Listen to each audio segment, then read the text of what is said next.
K asked, why do the Shia have great respect to Al Khomeini? First of all, Gulriz, Shia are different shades.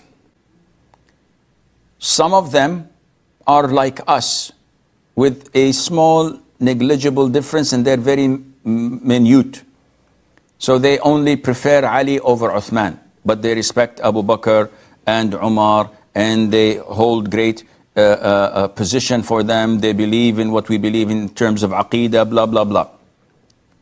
And the vast majority of Shia, especially those found in modern day Persia or Iran, they are followers of the Imamiyya cult or Al-Ithna Ashariyya. And these guys' principles, the religious origin, the origin of their religion, whether you can obtain it from Al-Kafi, from their books, from Al-Marja'iyat, as they call them, these are, in essence, in fundamentals, disbelievers. They believe in the distortion of the Quran, and it's found in their Al-Kafi book, which is equivalent to Al-Bukhari, our Bukhari. We Sunnis, when we say Al-Bukhari, we refrain. We say this is the most authentic book. We accept what's in it. For them, Al-Kafi is Al-Bukhari.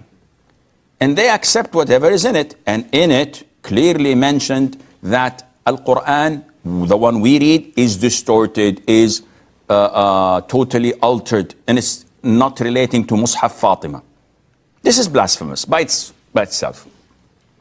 The concept of killing Abu Bakr and Umar, bringing them back to life with 3,000 or 4,000 from Quraysh, bringing them back to life, the Mahdi would do that, and then crucify them and kill them again. And accusing them of being kuffar, accusing Abu Bakr and Umar and slandering them to be al-jibt wa taghut, the cow that Allah mentioned to slaughter in Surah Al-Baqarah, in Moses' people. They say it is Aisha, we have to slaughter her, she's an adulteress. A'udhu billah. This is all blasphemous, and this is what prevails there. And they don't have the cohitos to come and say, oh, this is wrong, it was done by those before us, but it's all baseless and we don't believe in it. No, they acknowledge it. So this is kufr by itself. Now, we don't care what they respect or not, because they don't belong, such apostates. They are enemies of Islam. They want to undermine the true Islam and tarnish its reputation. They're agents of KGB, it doesn't exist, but all the intelligence powers backed by them, backed by lobbies from the Jews. They never had any beef with the Jews. They're allies. So the issue is, we don't care what they respect. But when it comes to Ayatollah Khomeini, the mentioned, who caused all this chaos in Iran, killed all or most of the Sunnis, oppressed them, had this war with Iraq, draining all the resources of the adjacent countries in such a fruitless war. Not only that, corrupted the Aqidah. In his book, Ad-Dawla al-Islamiyya, the Muslim nation, I think it's called, or something, he clearly states that his 12 imams, whom the Imamiyya worship, beginning from Ali, Hassan al-Hussein, Hussein Abu Abdullah is Allahu Akbar, up to the Mahdi, who is a fictional character, does not exist, was not born, they made him up and gave him to the 11th Imam, who had no children, who was barren. And they say that for the past 1,300 years, he's in a tunnel drinking from milk and honey. And they could, only 3 or 4 in the state communicate with him and write things to him. So this Khomeini, La'natullah al-Khomeini, among the Ayatollahs, he comes and says that these 12 Imams of ours are in a level lower than the messengers of Allah, but they are higher than the prophets of Allah. What more blasphemy do you want to hear?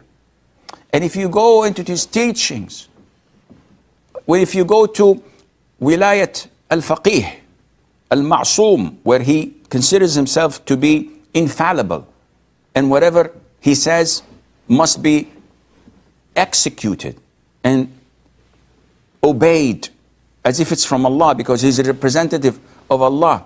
This kind of doctrine is what drove the Muslim world into destruction.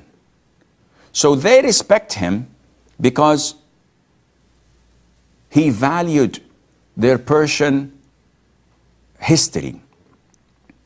And he made that a fork of the road. It's more important than Islam. It's more important than our belief in the Quran. And this is why we have An-Najaf, and we have Karbala, and we have Qum, and we have all of these sacred places of theirs where they have a Kaaba, telling the people that visiting that Kaaba is much more rewardable than visiting the Kaaba of the Muslims. So, Akhi, your question has no sense to it when it comes to us Muslims, because we totally believe that these guys do not belong to Islam. I'm talking about the Imamiyya, the hardcore, who say that the Quran is altered and changed. If any one of them come and objects to that, no problem.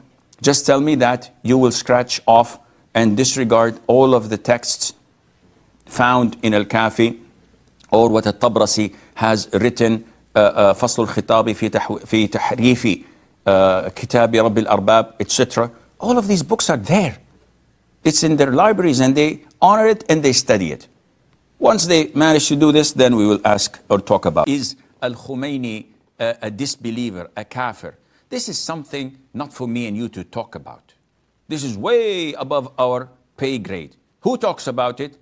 Great scholars like Bin Baz, like Al-Albani, the great real scholars who scrutinize what he said.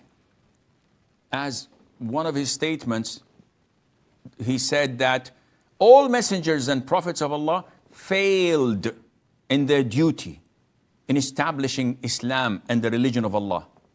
And Allah only stored it for Al-Mahdi. He's the one who's going to fulfill Allah's religion and to establish it on earth. Messengers and prophets failed.